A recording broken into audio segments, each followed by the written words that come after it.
I'm Michael Krasny, and I want to welcome you to another episode of Gray Matter with Michael Krasny.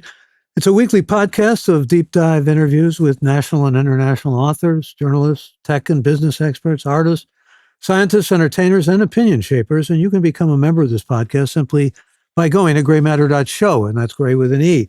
And you can stream us live at 11 a.m. Pacific time on Fridays when we include your questions and comments. We cover a wide range of intellectually engaging and timely topics distinguished by high-level content and technical excellence. In this episode, we welcome Frank Bruni, who is a contributing opinion writer for the New York Times and a Times newsletter writer who is the paper's chief restaurant critic as well as its movie critic. He presently is professor of journalism and public policy at Duke University and is the author of 5 books, including The Beauty of Dusk, Mortal Secrets, Where You Go Is Not Who You'll Be, Born Round, and most recently, The Age of Grievance.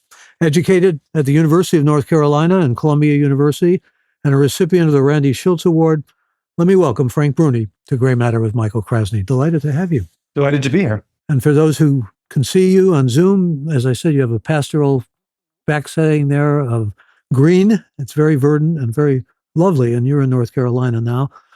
Let's talk about grievance first. It's a pandemic in a sense. I mean, you're the diagnostician, and there are many, many reasons why it's with us and with us to such a great degree.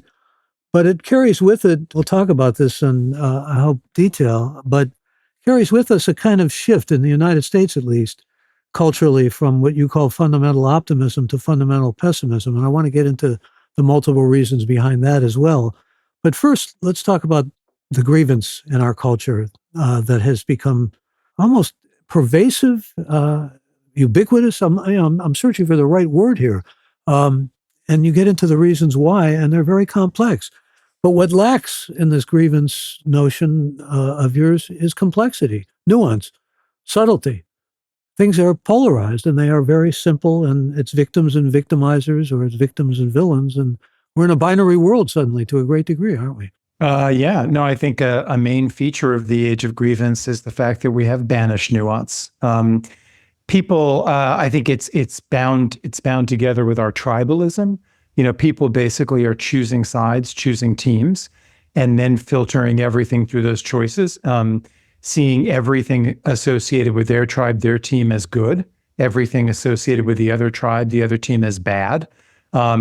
Life is a lot more complicated than that, but you wouldn't know it from our public discourse. And this is one of the reasons why our politics are so ugly, why our government, at least at the federal level, works so poorly. When you cannot see any valor or any good intentions at any moment in time in the other side, you can't find your way to collaboration, you can't find your way to compromise, and you can't forge any common ground. All of those things are necessary to have a healthy society and a functioning government. And right now in the United States of America, we have a very unhealthy society and a government that barely functions. I'm in agreement. I wonder, though, how much of this is global in your judgment? Is this mainly America we're talking about? I mean, certainly what you're mainly writing about. In the book, In the Age of Grievance, I write almost solely about America, but I make reference to some of the other things that I think are on your mind when you ask that question. I make reference to Great Britain and Brexit. A lot of the things we're talking about here, a lot of the things that bedevil us were what sired that. I think throughout the Western world in particular, in almost every industrialized democracy, you're seeing some version of what we have going on here in the United States. But I think that we're a particularly interesting and in some ways singular laboratory for grievance, because this is a country that has a certain image of itself that makes certain promises to its citizens.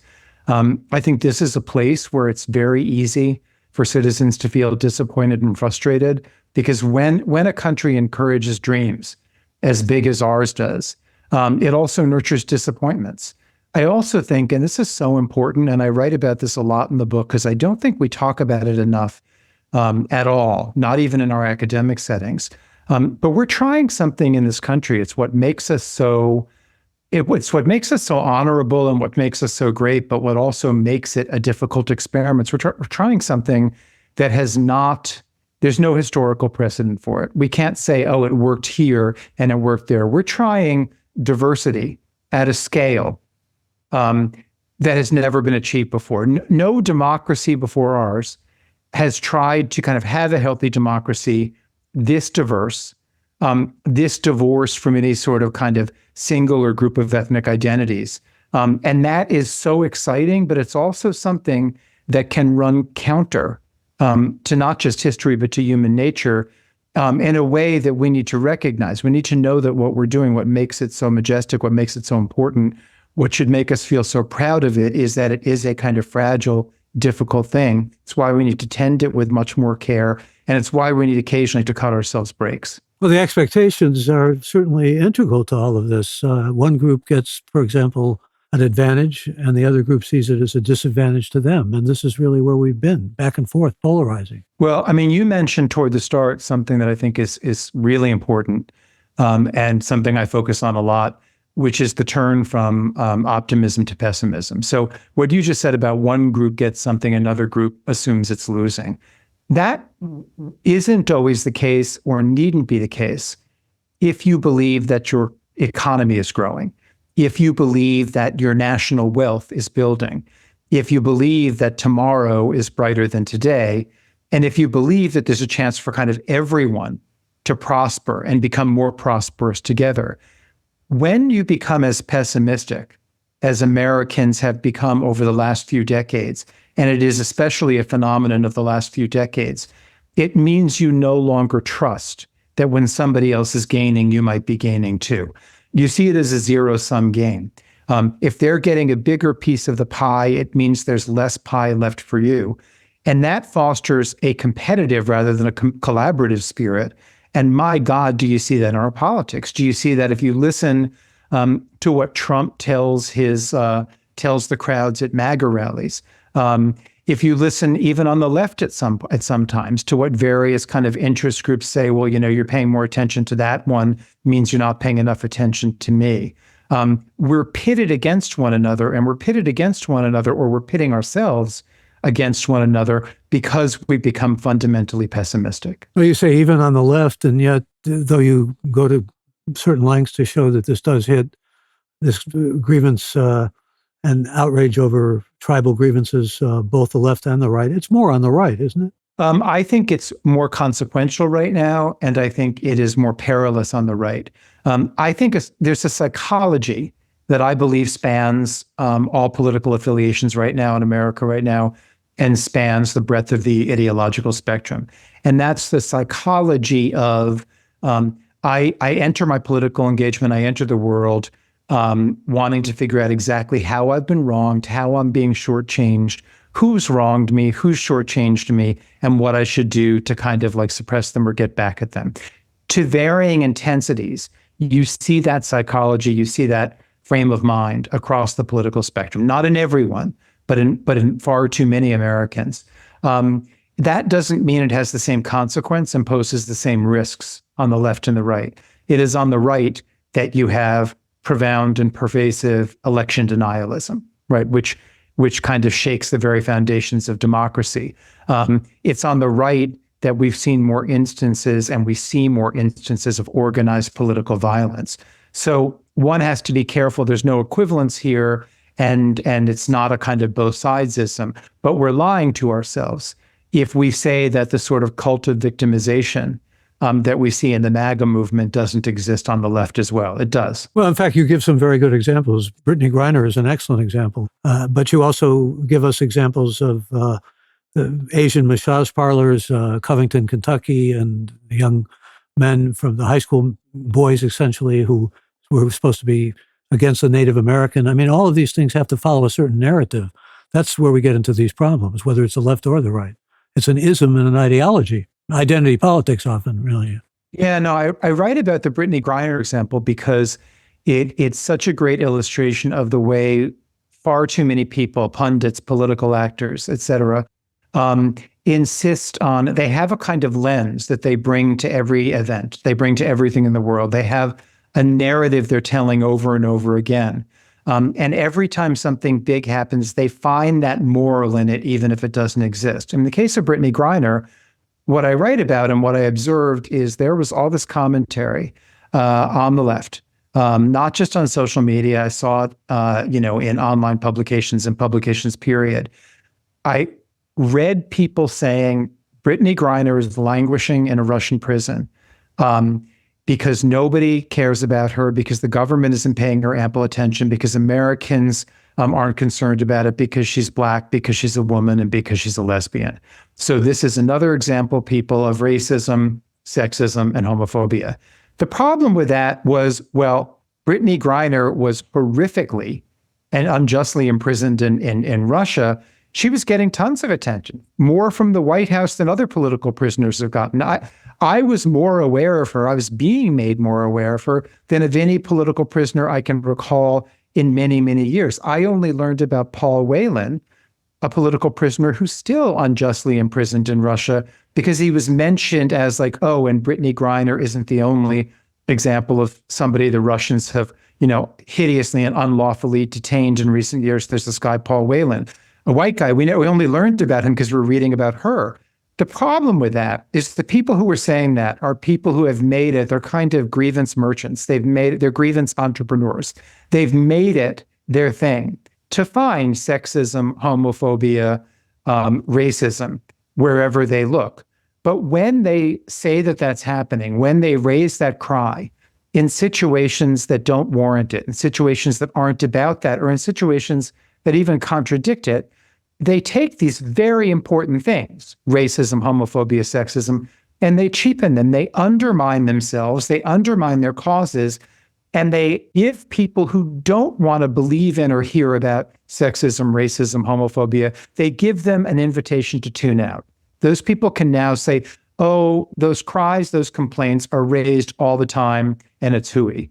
Those cries are not hooey in most circumstances, but when you use them in circumstances where they are hooey, you do your causes a grave, grave disservice. Yeah, an excellent point. And it's a kind of fetishization of grievance that you're talking about here. And also people maybe even getting high on it in some strange way. I think I heard you at one point talking about the mind on drugs. This is a sort of the mind on grievance, and endorphins are going and people are getting psyched up about it.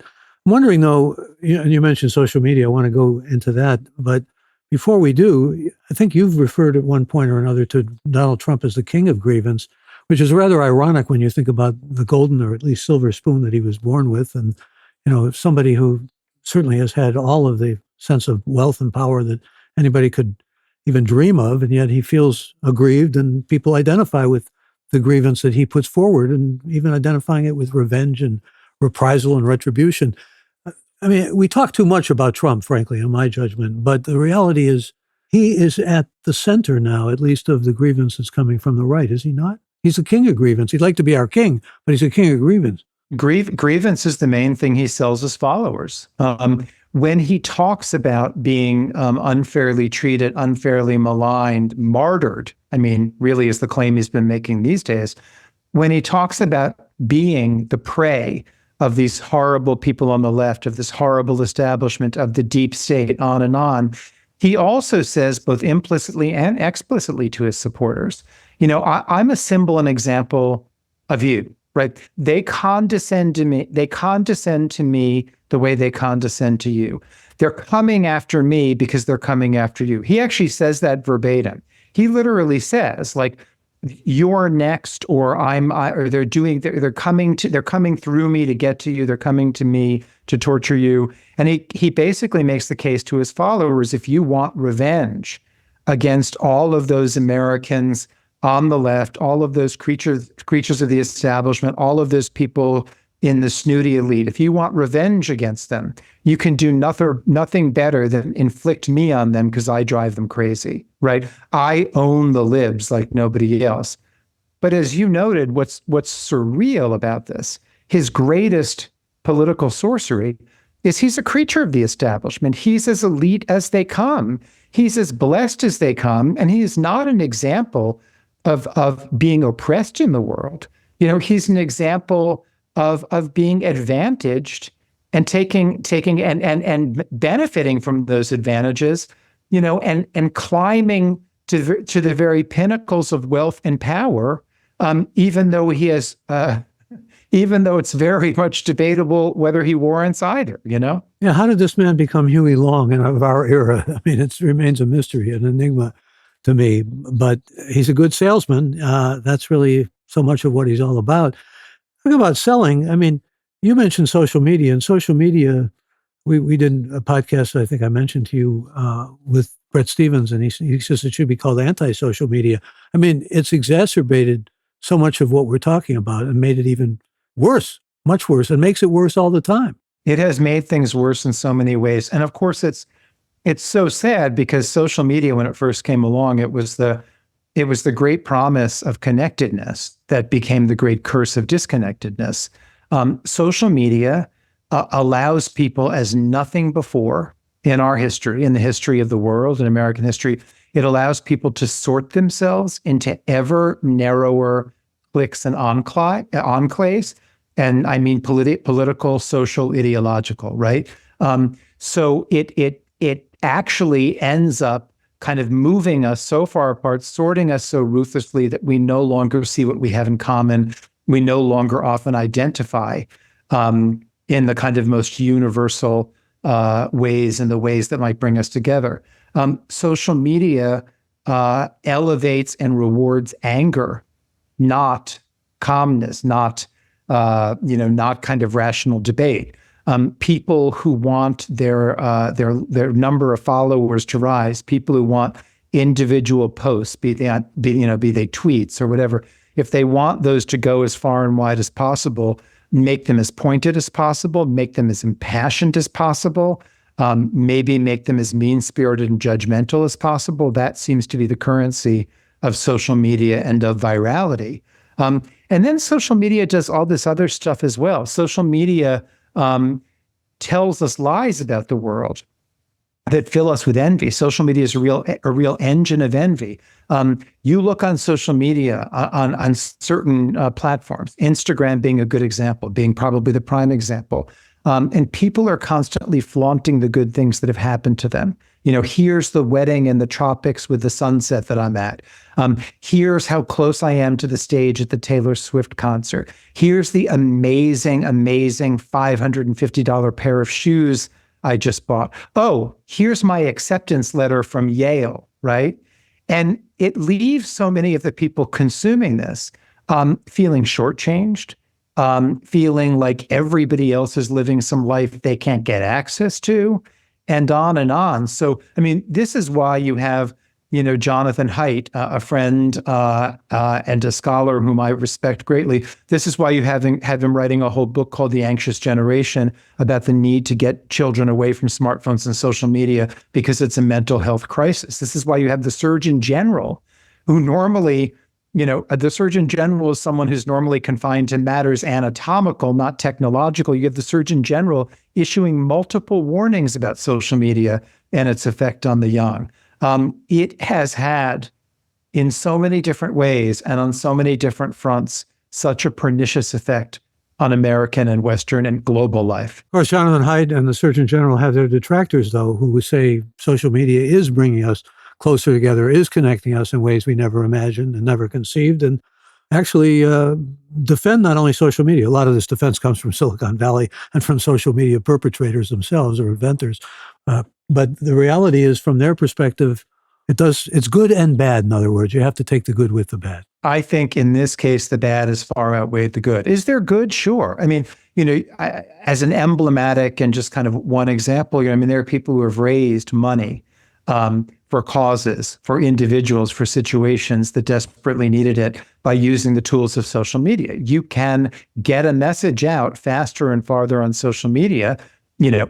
If you happen to have the luck of that message spreading, you can do that with more efficiency and speed and effect than anything ever before. Of course, there's good. But I think if you survey the whole landscape, I think if you do the whole balance sheet, I think it's a subjective judgment, but I'm not alone that the bad has outweighed the good, and by quite a bit. What about whatabouts? You keep hearing these kinds of evaluations, and some of them make sense, but some of them are pretty. Well, I'll give you an example. When there was January 6th rioting, and some call it insurrection, there were those who say, "What about what happened after George Floyd was killed?" There was all all those on the left breaking windows and causing destruction and mayhem and the like.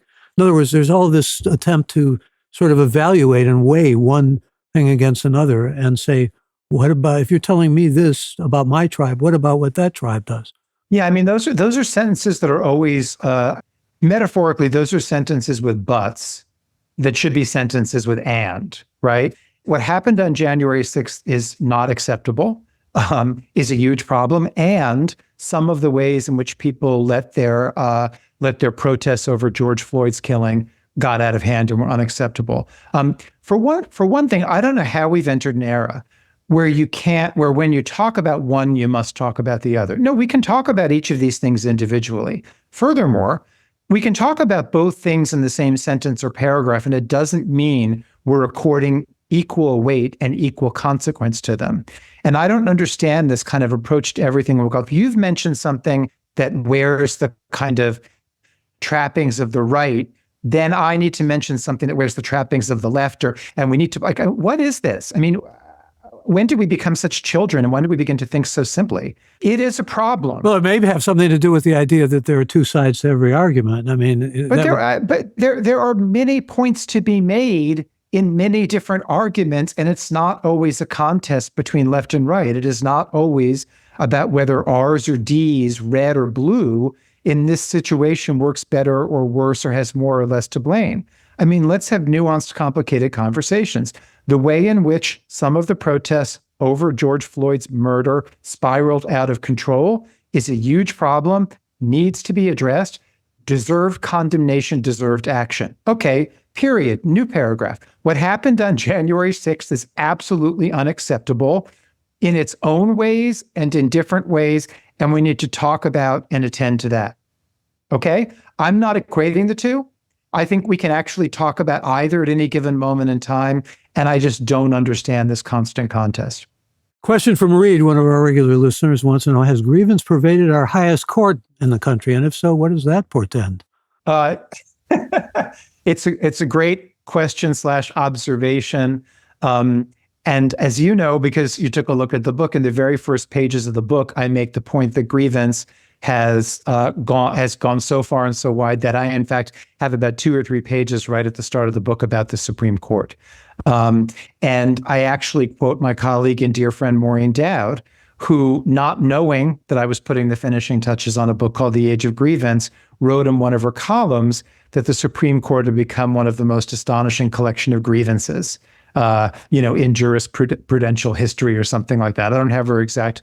But yes, I mean, you have Clarence Thomas nursing the grievances initially at his confirmation hearing. You have his wife, Ginny Thomas, who I find to be one of the absolutely most befuddling characters in American history.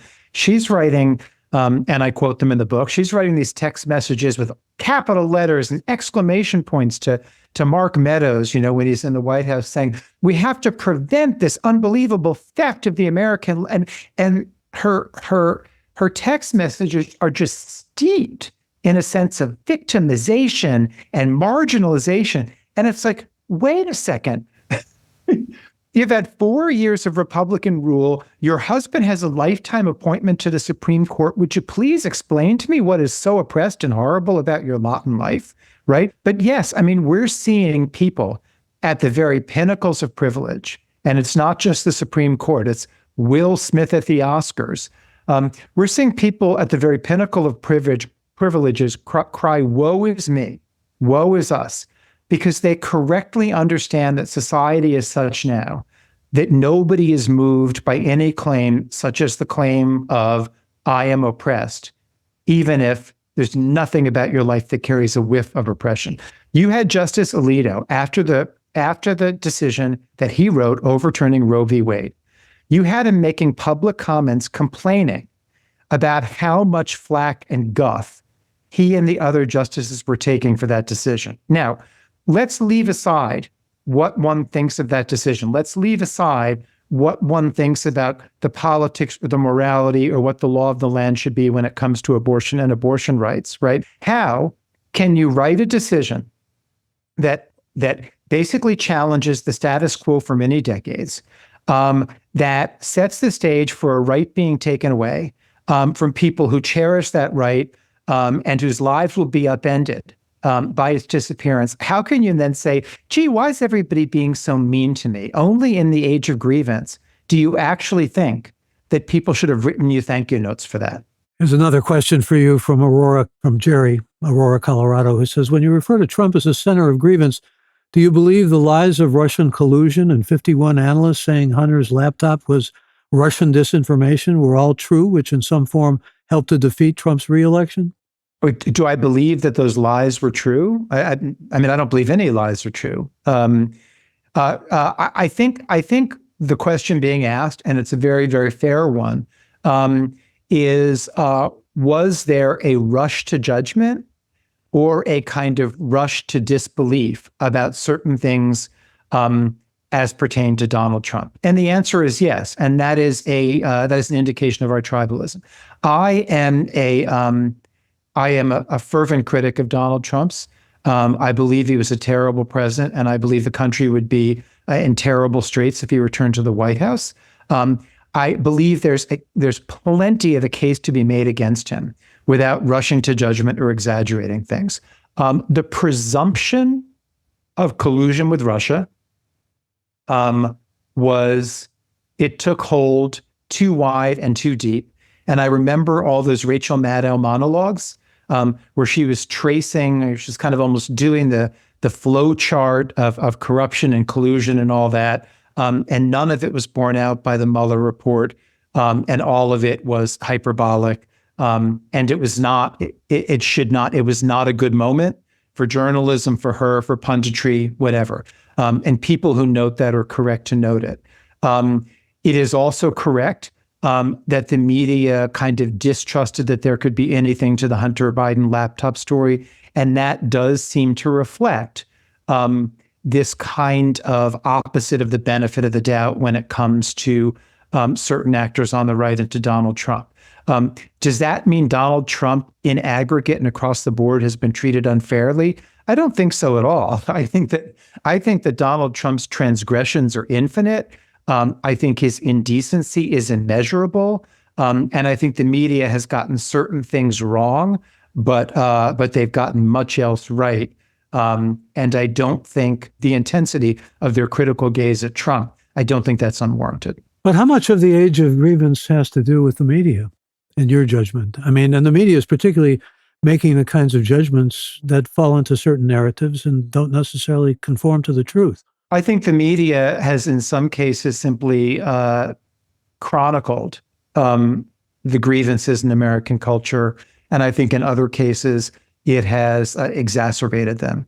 I think both things are happening at once. I think some of the ways in which the traditional media operates in an age of fracture, a fractured media, and in an age of kind of competition for attention, for eyeballs, some of the ways in which the media behaves, I think hammer home the message that Americans have different and diverging and sometimes competing interests. It's some of the ways in which the media portrays the country, I think, emphasize different kind of interest groups in a way that makes the assumption that they have discrete concerns rather than all of us as Americans having shared concerns. You know, I feel like we write and we run far too many stories like that kind of say, here's what's important to Latinos. Here's what's important to Black Americans. Here's what's important to LGBTQ plus Americans. Sending the message, the erroneous message, that these different groups are all on the same page with one another, but also sending the message that kind of that you are your categorization, that you have interests and values that are determined by and particular to whatever group you're being kind of assigned. And that flies in the face of the most important truth and message of all, was that we have more shared values and more shared ambitions and much more in common as Americans than we do as the denizens shoved into these different interest groups, these different ethnic groups, these different categories. What happened to the idealization that this country was founded on, that it has to do more with pluralism and individual differences than perhaps the kind of tribalism and collective identity that is forced upon people almost to a great degree that we see now that you're talking about? I think it's still there, and some politicians espouse it, and some voters care about it. Many voters care about it. I care about it, but I do think there has this that kind of identity politics, again across the spectrum, because the MAGA movement is identity politics, writ as large and intense as it can be. I think that has competed against that notion of pluralism, that kind of idea of all of us being able to come together as Americans, regardless of where we came from. I think it now has dangerous competition from, again, for lack of a better phrase, it's not a perfect phrase, but we all know what I mean when I say it or when we hear it, but identity politics, or what we've been calling identity politics. Well, when you mention Clarence Thomas, of course, what comes to my mind immediately is the sense of putting blacks all in a similar category, or essentially a monolithic category, as opposed to people like Clarence Thomas, or for that matter, the senator from South Carolina. There are blacks who have immense power, and there are blacks who are very much a part of the integral structure of the American Republic. And yet this idea that all blacks are somehow dispossessed, or all people of color are dispossessed, is something that's very haunting in our nation now. Well, I mean, these sorts of generalizations, regardless of which ethnic group, these generalizations are really kind of corrosive, and they're just inaccurate. I mean, one of the things that has fueled the MAGA movement is the popularity on the left of using the phrases white privilege, white supremacy, that sort of thing, right? The phrase white privilege, white supremacy connotes that if you are white, ipso facto, you've led a charmed existence. Well, that's news to a whole lot of the people in states, in the middle of the country that have seen their... Tell that to the people in Appalachia, for example. Yeah, that have seen... Well, I mean, and that's what... again, not someone I admire much at this point in time, but that's what J.D. Vance was writing about in Hillbilly Elegy. When you paint in these broad, overly broad strokes, you don't capture reality. You distort reality, and you distort reality in a way that unsettles people, and at its worst can drive the kind of extremism we've seen in this country, again, across the political spectrum. Question from Dennis in Fresno. He says, has Trump's tribalism and the speed of social media pushed the press to be more combative and rushed, resulting in a loss of confidence? It's a good question. I think it has... It's hard for me to separate that from something else that has happened, and that I'm very attuned to, and I think a lot about, and I write a lot about, which is the ascendance of opinion journalism over the last several decades. One of the things that happened when the internet came along, and when the number of people writing, the number of voices out there, this also happened in concert with cable news, meaning hundreds of channels versus just, the major networks. With all of these voices, with all of these outlets competing against one another, people began to, a lot of media organizations, either all they did was opinion, or if they were different kinds of media organizations like the Times, they ended up expanding their opinion operations. Because in a new media landscape where it was hard to be heard, hard to be seen, it turned out that opinion was very popular with consumers and was one of the ways in which you could better compete. When you saw all of these kinds of new voices and new entities emerging on the internet, opinion is the cheapest thing to produce, right? If you're like, I'm gonna found a new news organization. I'm gonna start with 20 people.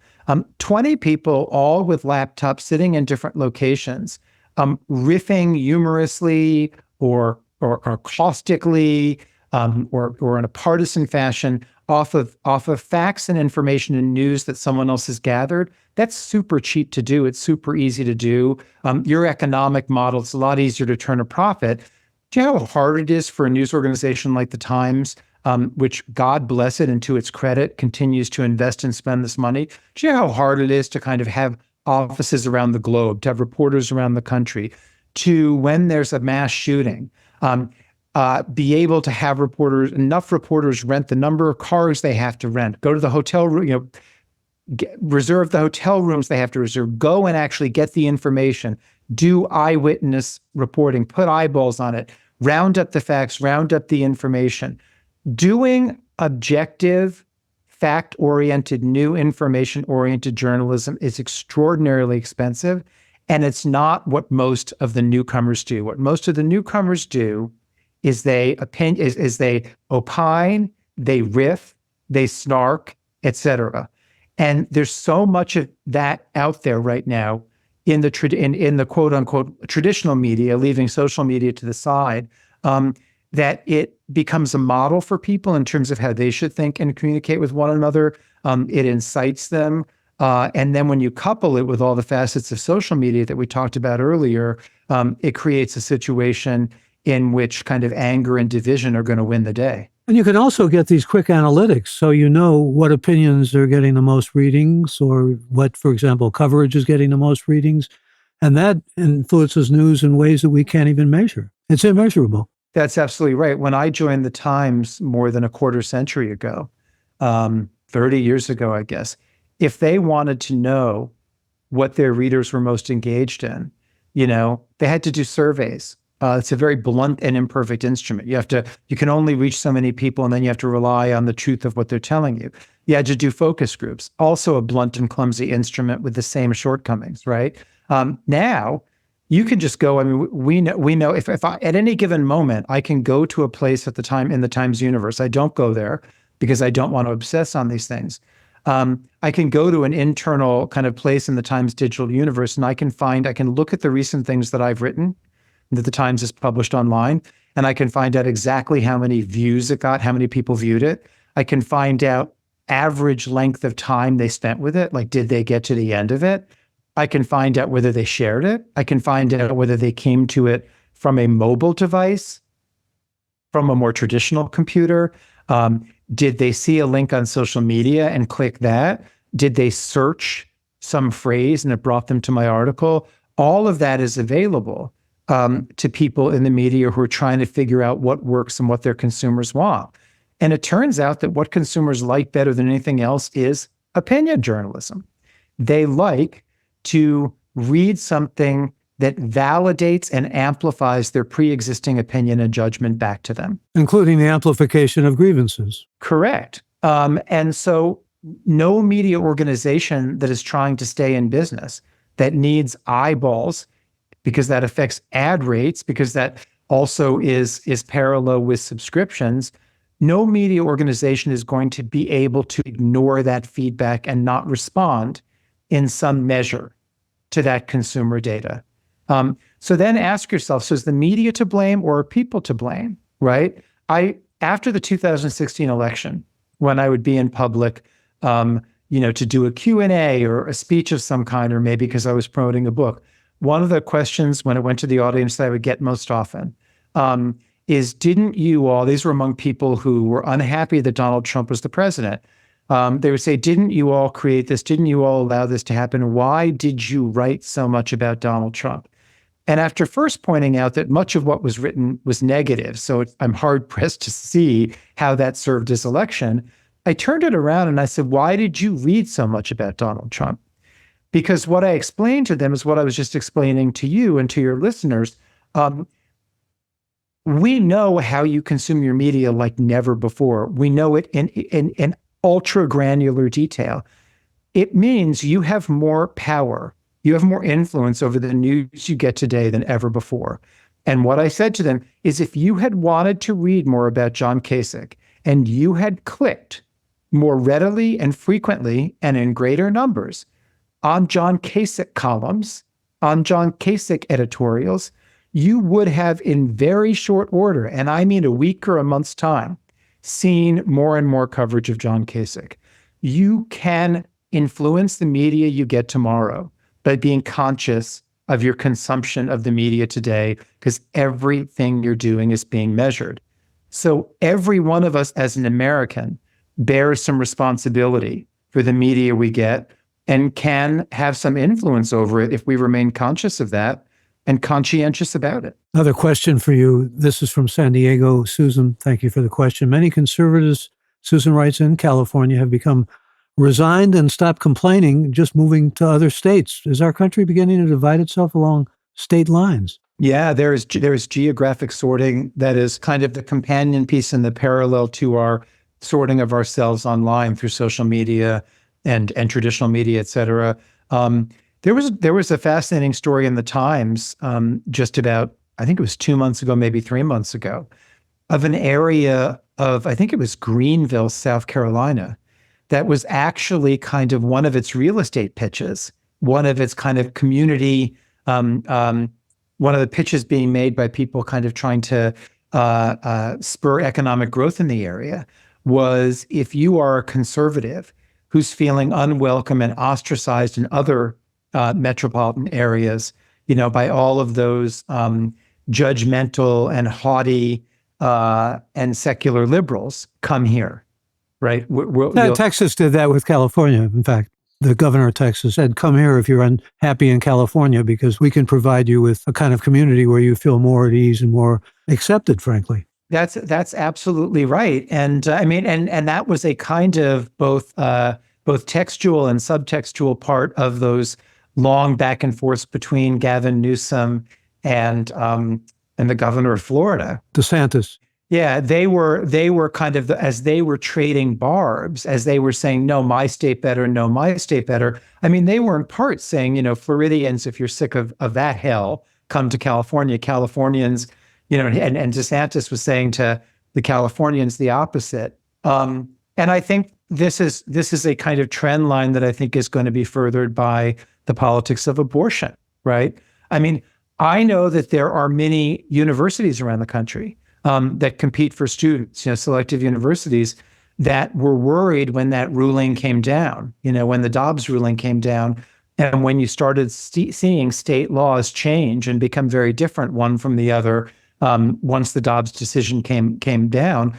I mean, I know there are prospective college students who don't want to apply to colleges in certain states because they don't want to be in that political landscape in a practical way.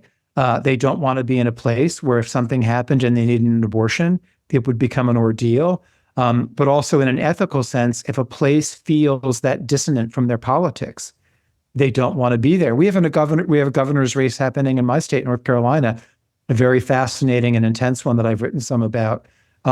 And one of the things that people who support the Democratic candidate, Josh Stein, one of the things they worry about is if we turn from a state that currently has a very, very moderate Democratic governor working, or rather clashing, with a Republican supermajority in the legislature, if we turn from that to a state with a MAGA Republican governor with a supermajority in the Republican legislature, we will lose business. Companies that have expanded into the state to take advantage of a very educated workforce, companies like Google, et cetera, they will no longer want to do business in North Carolina because they will assume that it will be harder to attract talented, educated young people because they won't want to live in a state that has this sort of regressive versus progressive aura. Question from Phil in Latrobe, Pennsylvania. Thank you for the question, Phil. He wants to know, has the hyperbolic nature of social media and the press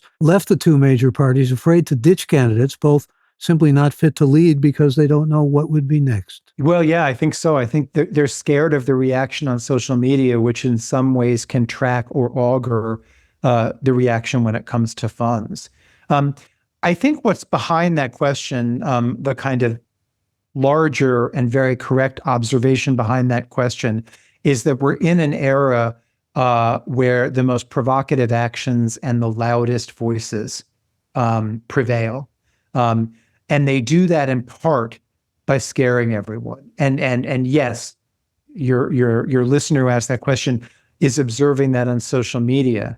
But I think it's not a phenomenon confined to social media. In that sense, I think social media is sort of a kind of petri dish, or to use a different metaphor, a mirror.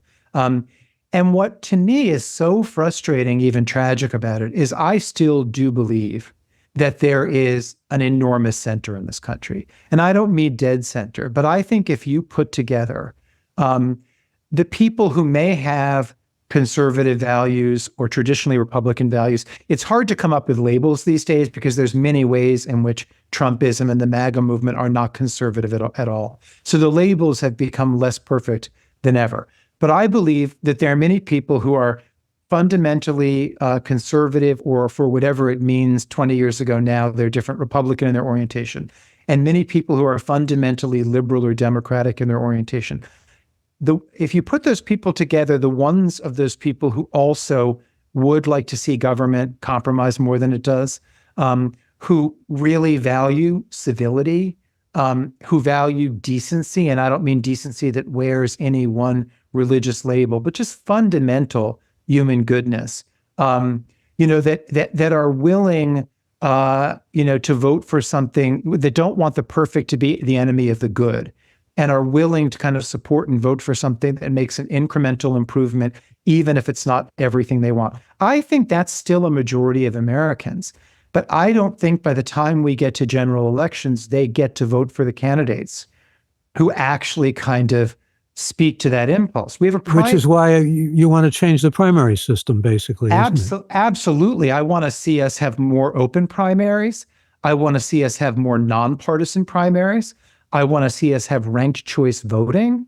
If you put all of that stuff together, it becomes all those things together, working together, those ingredients, it becomes a recipe for moderation. I believe in moderation. I don't believe moderation equals a deficit of conviction or a shortfall of passion. I think it equals realism, and I think it's the way a diverse society hangs together.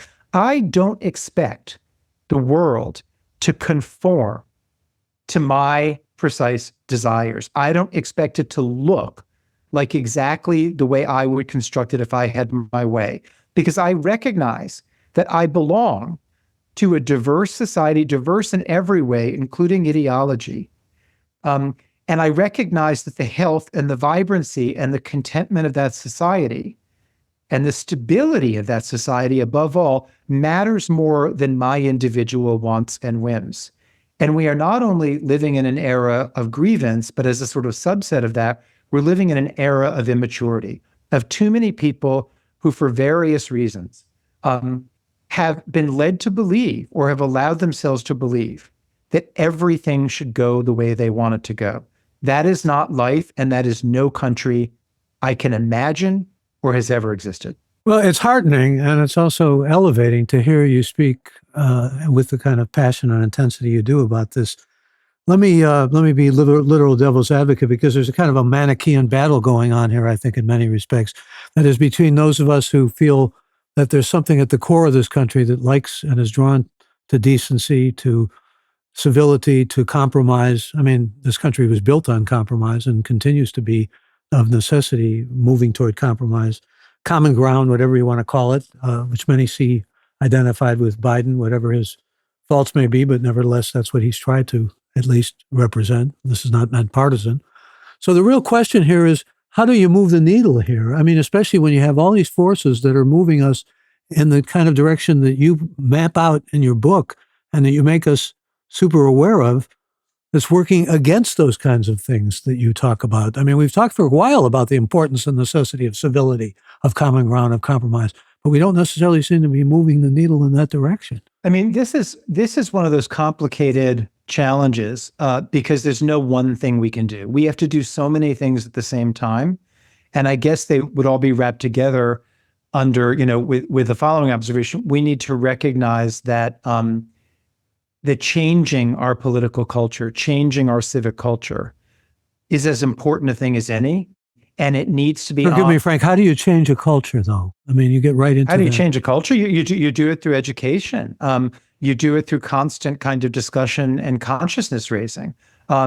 You do it through politics. And there are some who would say our education has failed. It hasn't passed up to the muster that's necessary, of course, especially for a civic education that we need desperately. Of course it hasn't. But is that observation supposed to be coupled with an, oh, well, too bad? No.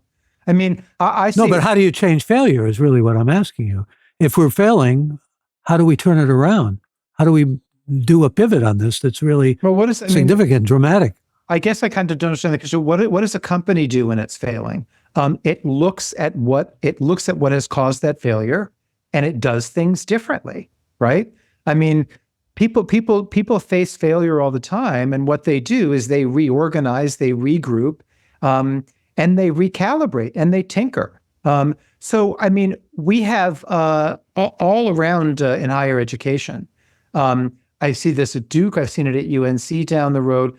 It's much too slow. It's much too little right now, but it's happening.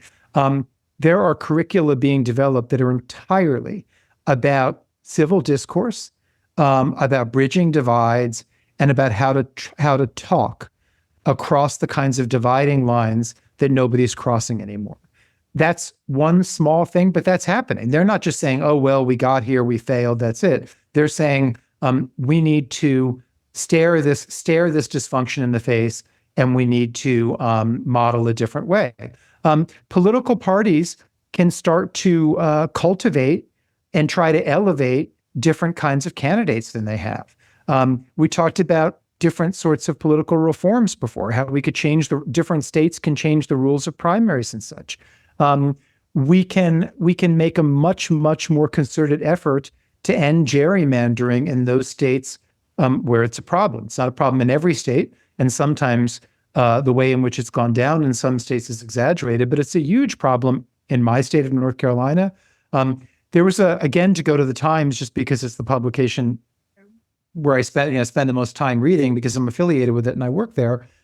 There was a fantastic story a couple months ago about all the things that citizen initiatives, citizen groups, citizen activists did in Michigan to reform things that were going on in that state that were essentially rewarding minority rule, right?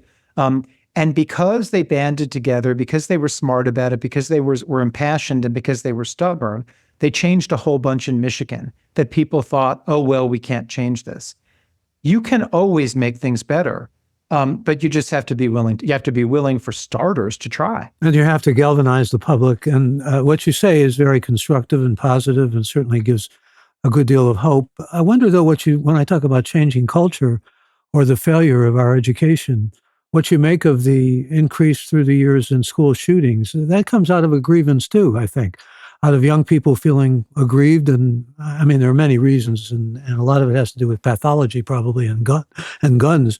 But there are young people who feel they're aggrieved, and this is the way they take out their grievance. They go into a school and they shoot. That's changing the culture, isn't it? Well, I think when we're talking about school shootings, the kind of mass school shootings that you're mentioning, I mean, that is, I think, less a phenomenon of grievance than it is a pathology. I mean, you're talking there like the kind of grievance that I'm talking about that breeds political paralysis, that breeds just kind of hideous treatment of one of us to the other, in various facets of society, from the kind of grocery store to the school board meeting. I think when someone picks up a gun and attaches a high capacity clip to it, and begins shooting and commits mass murder, that is kind of mental illness and stuff beyond the grievance that I'm writing about, that escalates frustrations to homicide. And really irrelevant to the culture? I don't think it's irrelevant I think what's very relevant to the culture, well, there are a couple of things that are relevant there that, again, I think that are not at the heart of the age of grievance. We fetishize violence. We numb people to the effects of violence. We make firearms way too easy and available to get. We fetishize the Second Amendment as if it was written in an era that could have possibly imagined the artillery and the hardware available people today. There are a lot of larger lessons in mass school shootings, but I don't think grievance is near the top of that list. Well, where does humility come into all of this? I mean, you write about it. You wrote about it in your memoir, especially coming into a greater sense of humility with what you went through, which was, all the blindness, really. I mean, and the pain of all of that, and the necessity for resilience and necessity for humility comes across very strongly in ways that are quite poignant. But I'm wondering, how you can engender greater humility in our citizenry. I mean, I think that how do you engender greater humility? In part by each of us who realizes the importance of it, actually kind of promoting it is the wrong verb, but it's something parents need to talk about with children. It's something our political leaders need to talk about when they are promoting different values and extolling different values. I mean, we've had a generation of child rearing that, I mean, these are cliches, but these cliches do strike at something real, where we've handed out participation trophies, done away with valedictorians, done all this stuff that have sent the message that nobody should ever feel bad and everybody should be a winner, and everybody's great and whatever. I think self-esteem is a wonderful thing, but I think it's just as important to say, yes, yourself is important, but self is a part of something larger. The entire last chapter of The Age of Grievance is devoted to humility. I call it the antidote. And what I mean by that is what I said before. We all need to get back to the recognition that our welfare is bound together with communal welfare. That individual liberty is absolutely sacred, but so is societal stability. So is the common good, right? We need to stop brattily thinking that everything should go our way. That's unhumble. I mentioned January 6th, which we talked about earlier in our conversation, and I say that was many things. That was violent, savage, frenzied. It was above all unhumble.